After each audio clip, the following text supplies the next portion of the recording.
जय सिया राम, जय बागेश्वर धाम। तो कैसे बालाजी के पागल अच्छे हो? तुलसी की माला हाथ में लेकर कह रहा हूँ, ब्रजवासी हूँ इसलिए कह रहा हूँ, जो मैंने 7 दिन में रहकर यह अनुभव किया 7 दिन में रहकर। वैसे तो खुश होने की कोई वजह नहीं होनी चाहिए, लेकिन आज आपके पास तो बहुत बड़ी वजह है खुश होने की, क्योंकि आज आप दर्शन करने वाले हो वृंदावन के महाराज जी के। दर्शन करिए। सीताराम महाराज जी। राधे राधे। हम तो राधे राधे वाले हैं बच्चे। राधे राधे। राधे राधे।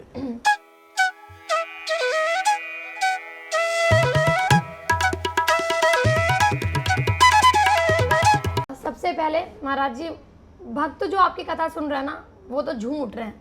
मतलब कोई भावुक हो जाता है, कोई जीवन बदल ले रहा है। मतलब जो जहाँ मैं रुकी हूँ ना, वहाँ कथा सुन के जो लोग आते कहते हैं महाराज जी ने इतनी अच्छी कथा सुनाई है कि मन प्रसन्न हो गया। ऐसे करके सारे भक्तों का ऐसा आपको लेके विचार आ रहे हैं। तो मैंने क्यों ना महाराज जी से बात की जाए। अब महाराज जी से भी तो पूछा जाए यहाँ का अनुभव। महाराज जी, आपको कैसा लगा?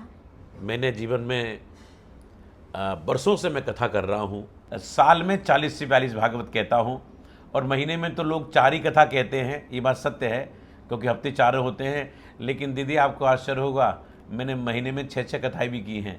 अब कैसे किए आप हिसाब लगा लीजिएगा। ये बात बिल्कुल सत्य है। एक कथा कहीं कह रहा हूँ, शाम को कहीं कह रहा हूँ, और इस तरह की मैंने कथाएँ की हैं। हम कथा भी कहता हूँ, लेकिन एक इस धाम में आकर जो मैं कथा कह रहा हूँ, मुझे खुद नहीं मालूम कि मैं क्या कह रहा हूँ।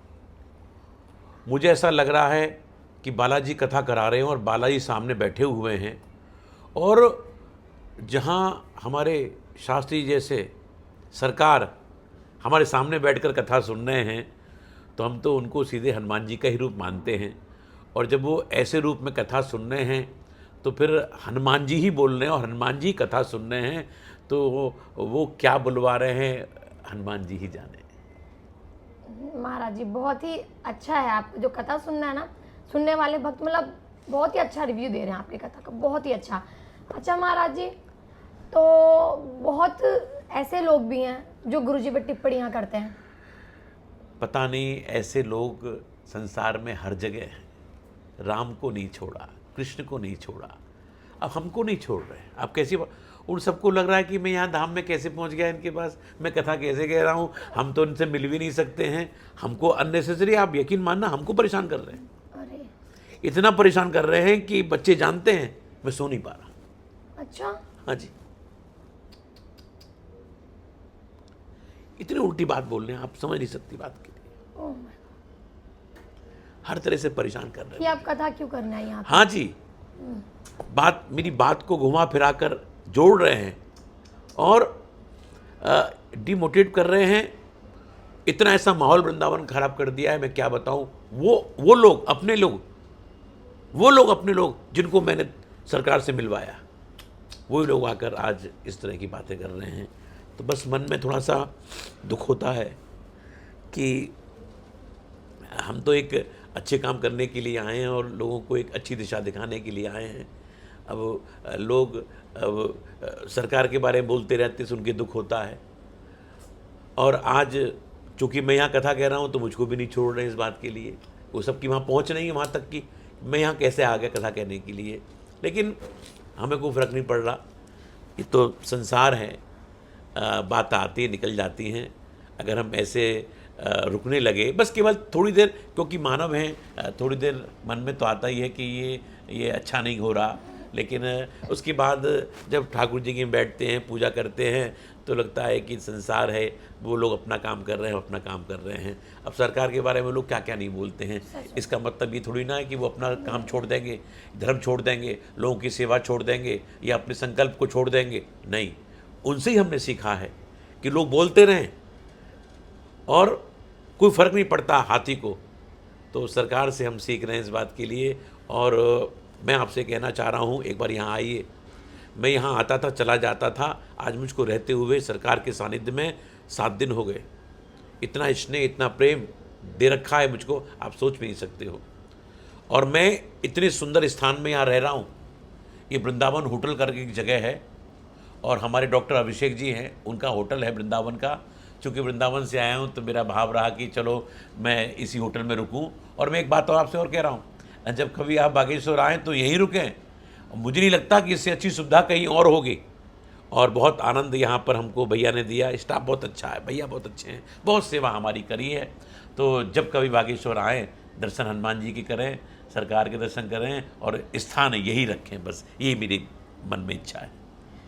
महाराज जी, आपने जैसा कि बोला कि कुछ लोग आपको आपके ऊपर भी टिप्पणियां करना शुरुआत कर दी है क्योंकि आप यहाँ कथा करने आए, तो ये तो सिद्ध होता है कि यहाँ के जलने वाले बहुत हैं। हाँ जी, बहुत विरोधी हैं। हाँ जी। ये इसका मूल कारण मुझे तो यही लगता है कि आपकी जो आप बालाजी के चरणों में कथा कह पा रहे हो, जलने का जो जल रहे हैं, उसका मूल कारण यही है कि ये मौका, ये अवसर आपको क्यों प्राप्त हुआ। मेरा ऐसा लगता है।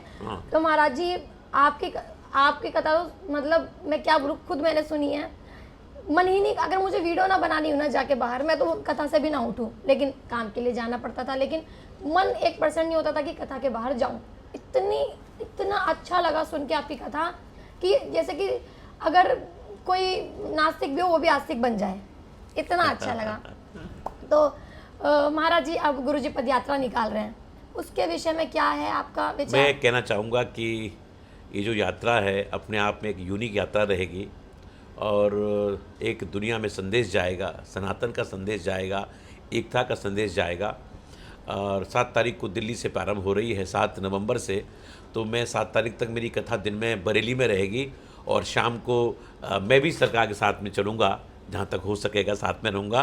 प्रारंभ मैं कराऊँगा साथ में, और जितने मेरे भी भक्त लोग हैं, प्रेमी लोग हैं, वो 7 तारीख को हाँ दिल्ली में हम लोग इकट्ठे होंगे, चलेंगे सरकार के साथ में। क्योंकि मुझको फिर जाना है, 8 तारीख से फिर मेरी कथा गोवा में है। सरकार से मैंने आज्ञा ले ली है कि मैं 7 तारीख को दिन भर आपके साथ में रहूँगा, उसके बाद निकल जाऊँगा। तो एक इस यात्रा के लिए हम लोगों को जुटना है, एक होना है और सनातन के लिए हमको बहुत बहुत एक संदेश देना है। और हम तो कुछ भी नहीं कर पा रहे, हमारे सरकार जो काम कर रहे हैं, भगवान ने उनको स्पेशली भेजा है। और मैं फिर कहता हूँ, वो कोई आदमी नहीं है बंधुओं, जो मैंने अनुभव किया, ये ठाकुर का ही अंश है, बालाजी का अंश है, जो धरती पर आया। एक व्यक्ति इतना काम जीवन में नहीं कर सकता। तुलसी की माला हाथ में लेकर कह रहा हूँ, ब्रजवासी हूँ इसलिए कह रहा हूँ, जो मैंने 7 दिन में रहकर यहाँ अनुभव किया 7 दिन में रहकर, कि वो व्यक्ति नहीं, व्यक्तित्व है। लोग जलते रहेंगे, बोलते रहेंगे, मरते रहेंगे, लेकिन हमारी सरकार पर आँच भी नहीं आएगी, क्योंकि उनके ऊपर बालाजी का हाथ है। जय बालाजी धाम, जय बालाजी धाम, जय सही बालाजी। बात है महाराज जी। और एक प्रश्न और है, 2 हैं कि जो ये पद यात्रा हमारी हो रही है, इसमें कुछ भक्त हैं, लेकिन वो बोलते कि हमारी व्यस्तता है, हम नहीं आ पा रहे। लेकिन अभी कोई अर्जेंट कोई काम पड़ जाए तो उनको निजी काम के लिए समय निकल आता है, लेकिन जो देश के लिए गुरुजी काम कर रहे हैं उसमें लोग जुड़े हैं और ज़्यादा, उसके लिए क्या करें? भैया, काम जीवन भर चलता रहेगा। आज किसी की शादी में जाना हो, पट समय निकल जाता है, किसी की पार्टी में जाना है, पट समय निकल जाता है। ये मौका हाथ से मत जाने दो। ये परमात्मा ने आपको मौका दिया है, आपको चुना है, आपको दोस्त बना रहा है परमात्मा। इस मौके को हाथ से मत जाने दो और सब काम छोड़कर जितना समय हो सके, हम कहते हैं मत पूरा 7 दिन रहो, मत 10 दिन रहो, अरे 1 दिन रहो, 1 घंटे रहो, 10 मिनट रहो, लेकिन हम सबको वहाँ पहुँचना है। बस यही मेरी इच्छा है। महाराज जी, आपको शायद पता है कि नहीं, आपकी एक रील वायरल हुई है। देखी आपने? देखी मैंने। बड़ी ही मनमोहक रील है। मतलब लोगों ने सेव भी करी है, उसे शेयर भी करा है, डाउनलोड करके रखा, व्हाट्सएप स्टेटस में लगा रहे हैं। वो रील वो है जिसमें आपने बोला है कि आपकी तो मुस्कान ही काफ़ी है, गुरुजी को बोला था।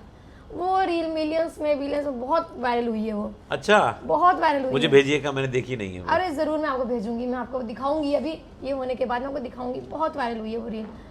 तो एक चीज़ और है कि लास्ट है कि धर्म विरोधियों के ऊपर कुछ बोल दीजिए, क्योंकि वो वही सबसे ज़्यादा काम रोक रहे हैं अपने गुरुजी का।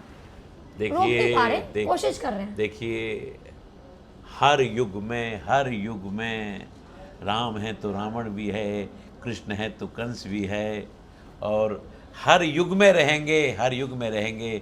लेकिन जो सेवा का काम है वो न कभी रुका था, न कभी रुकेगा। और जो विरोधी लोग हैं वो बोलते रहेंगे, उनके मुंह पर एक तमाचा है और हम लोग दिखाएंगे लोगों को, विरोधियों को, किस प्रकार सेवा का काम होता है जो हमारी सरकार कर रहे हैं। जय सिया राम। ये जो एक चीज़ और महाराज जी, ये वृंदावन जो होटल है, यहाँ रुकने का आपके नाम वृंदावन था इसीलिए इधर रुके आके? नहीं नहीं, ऐसा नहीं, वृंदावन नाम वो तो है ही क्योंकि है, आप भी वृंदावन से चूंकि चूंकि वो डॉक्टर हमारे अभिषेक हैं, वृंदावन के हमारे प्रेमी हैं, हमारे भाई हैं, और वो बड़ी सेवा कर रहे हैं वृंदावन में, और वो बड़ी सेवा कर रहे हैं। वो बड़े असाध्य रोगों को वो ठीक कर देते बिना ऑपरेशन के। तो उनका होटल था, उन्होंने कहा कि महाराज जी जब कभी आओ तो हमारे यहाँ रुको, तो मैं वृंदावन के नाते यहाँ आ गया। हालांकि मेरी व्यवस्था और भी कहीं कर रखी थी, लेकिन मैंने कहा कि नहीं नहीं, मैं यहीं रुकूंगा, क्योंकि वृंदावन वालों का होटल है, हमारा होटल है। लेकिन मैं आपसे फिर कह रहा हूँ, ये मैं आया हूँ इसलिए मत आना, यहाँ इसलिए आना क्योंकि वास्तव में ऐसा स्थान पूरे धाम में नहीं है। मैं आपको वचन देता हूँ, इस तरह की रूम, इस तरह की बाथरूम, इस तरह की सुविधा कहीं नहीं है पूरे धाम में। जब कभी आप आएँ तो वृंदावन होटल में, ये राम दरबार से जब सत्संग हॉल, बड़ा सत्संग हॉल की तरफ जाते हैं तो मेन रोड पे ये बना हुआ है। तो आप सब लोग आएँ और इस होटल का आनंद लें। दीदी आपका बहुत बहुत बहुत बहुत धन्यवाद। आप बच्चे, आप बहुत मेहनत कर रही हैं, बहुत सेवा कर रही हैं इस छोटी सी उम्र में। मन प्रसन्न हो गया आपको देखकर। आपकी भक्ति, आपकी सेवा, भगवान आपको बहुत बहुत बहुत लंबा करे। और उस दिन मैं तो रात को देखकर आपको समझ नहीं पाया, मुझे लगा कि कोई भक्त खड़ी हुई है, लेकिन आपने बहुत अच्छा, मेरा आपका बहुत बहुत आशीर्वाद है दीदी आपको। ठीक है, राधे राधे। राधे राधे। आपसे बात करके तो मुझे बहुत सौभाग्य जैसा फील हो रहा है कि कितनी भाग्य होगी जो मैं आपसे बात कर पाई। बहुत ही अच्छा लगा महाराज जी, आपके विचार उत्तम। धन्यवाद। सीताराम। राधे राधे। राधे।